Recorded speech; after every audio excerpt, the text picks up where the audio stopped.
어쩜 이렇게 시간이 안 가는지 정말 버스 안에서 고인 이불 속에서 고인 고인은 언제나 너에게 고인 그래 저와 함께 달려 Ready for action let's go 추억과 물을 찾으러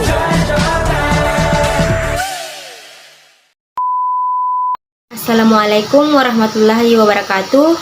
Perkenalkan, nama saya Nurdiana dengan NIM 220301501185 dari kelas PJKRK, Prodi Pendidikan Jasmani, Kesehatan dan Rekreasi, Fakultas Ilmu Keolahragaan dan Kesehatan.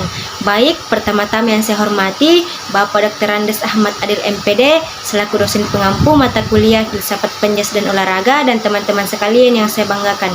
Puji syukur atas kehadirat Allah Subhanahu wa Ta'ala yang telah memberikan kita rahmat dan karunia-Nya lah sehingga saya masih sempat mengerjakan tugas yang telah diberikan oleh Bapak dosen.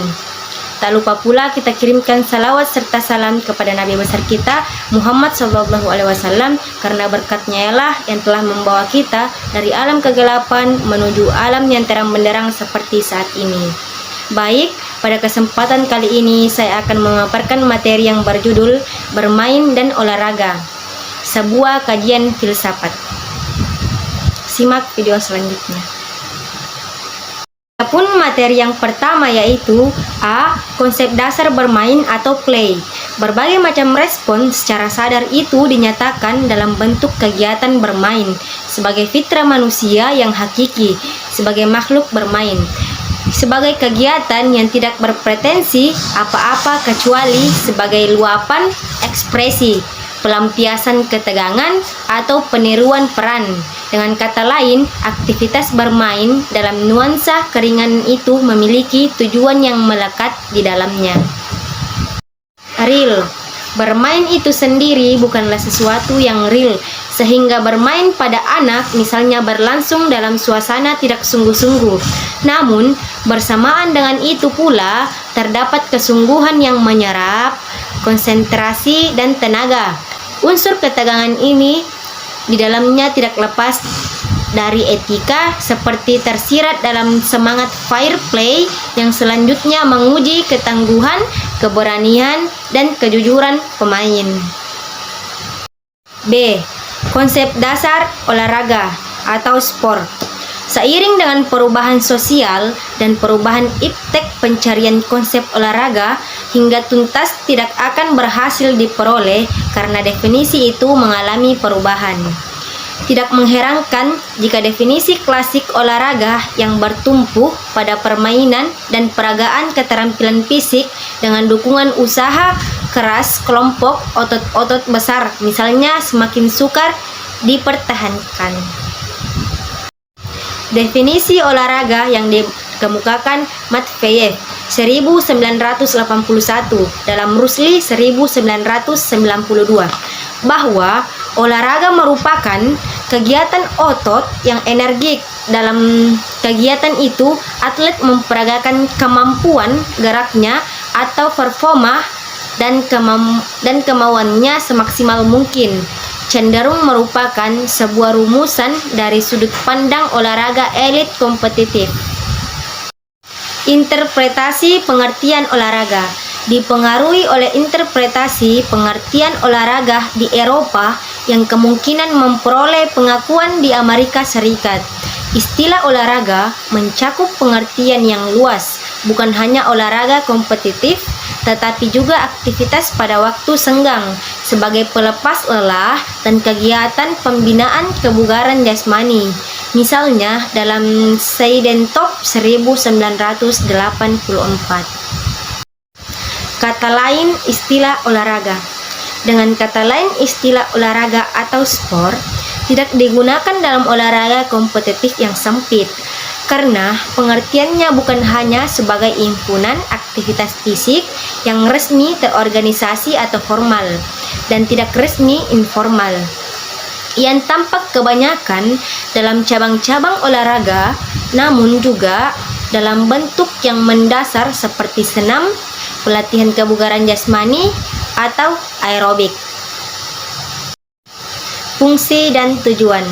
Sesuai dengan fungsi dan tujuannya, kita mengenal beberapa bentuk kegiatan olahraga seperti 1. Olahraga pendidikan untuk tujuan bersifat mendidik. Kedua, olahraga rekreasi untuk tujuan yang bersifat rekreasi. Ketiga, olahraga kesehatan untuk tujuan pembinaan kesehatan. Keempat, olahraga rehabilitasi untuk tujuan rehabilitasi. Kelima, olahraga kompetitif untuk tujuan mencapai prestasi setinggi-tingginya. Pengalaman bersifat manusiawi. Pengalaman yang bersifat manusiawi itu dialami dalam dunia kehidupan nyata, sehingga eksistensi kegiatan olahraga pada hakikatnya merupakan bagian dari kehidupan. Karena itu, pemahaman terhadap esensi olahraga dibatasi oleh hubungan antara 3 faktor, yaitu alam, budaya, dan individu. Hegel 1992. Adapun 1. Olahraga sebagai subsistem bermain. Berbeda dengan bekerja, dalam berolahraga kita tidak ingin segera mencapai tujuan, karena cenderung mengulang-ulang gerak yang dianggap memperkaya diri kita. Bekerja pada umumnya dilaksanakan tidak untuk tujuan kesenangan, tetapi sebagai keharusan untuk memenuhi kebutuhan material. Hegel 1992. Yang kedua, gambaran struktural spesifik olahraga. Aktivitas dalam olahraga memiliki perbedaan dengan dunia bermain, dan berbeda pula dengan kategori ludik lainnya. Misalnya permainan faktor kebetulan seperti main domino, permainan faktor intelektual seperti catur atau teater, terutama dalam gambaran struktural, dan faktor-faktor yang mempengaruhi yang membentuk kerangka spesifik olahraga ditandai dengan bentuk-bentuknya yang khas. Ketiga, fokus pada gerak dalam pelaksanaan olahraga.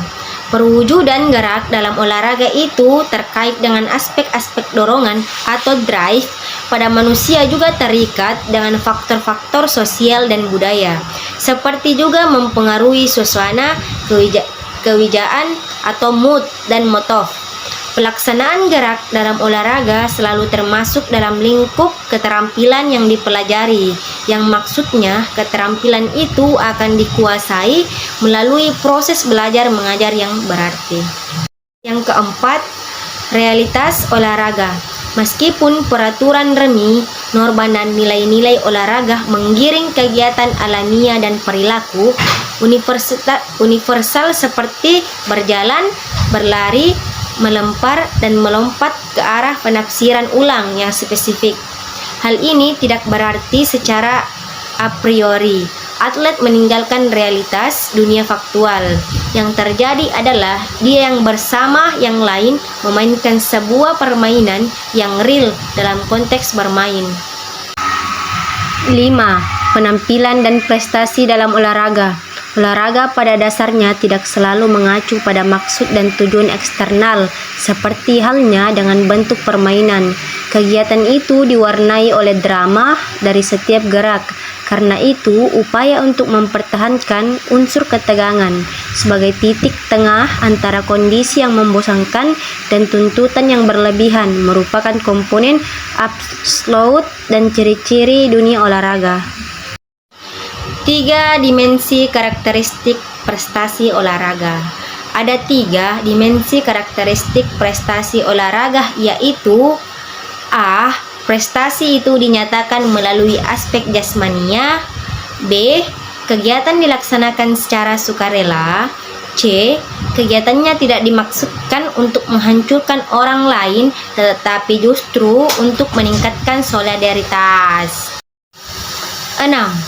Dimensi sosial dalam olahraga. Proses pembelajaran keterampilan olahraga itu berlangsung dalam suasana sosial. Meskipun dalam kenyataannya seseorang memperoleh kebebasan untuk memilih atau menentukan kegiatan apa yang akan dilakukan tanpa dipengaruhi oleh orang lain. Adapun kesimpulannya yaitu inti dari kegiatan dalam bidang keolahragaan adalah bermain, pendidikan jasmani, olahraga, rekreasi, tari, dan gerak insani. Semua kegiatan tersebut memiliki ciri yang sama, yaitu mengandung kegiatan fisik berbentuk permainan, berusaha untuk selalu lebih baik, dilakukan dengan semangat atau kesatria. Kenyataannya tidak semua cabang-cabang olahraga memenuhi ciri-ciri tersebut.